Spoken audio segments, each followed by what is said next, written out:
Savol bersam maylimi? Ha, nima savol ekan?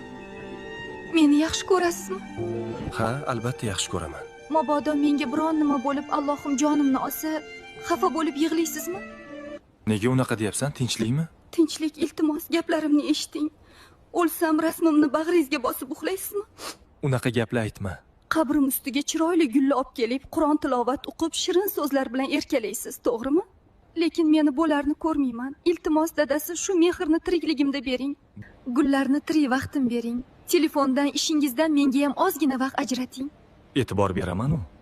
5 kunlik dunyoda siz go'zal umr kechirib, chiroyli xotiralar olib ketishni xohlayman, dadasi. Xo'p, yaxshi narsalar haqida o'yla.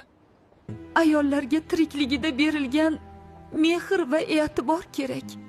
Ular ham doim shuni kutib yashashadi. Qabrda biz ularning hech birini hozirgidek his qila olmaymiz. Keyin kech bo'lishi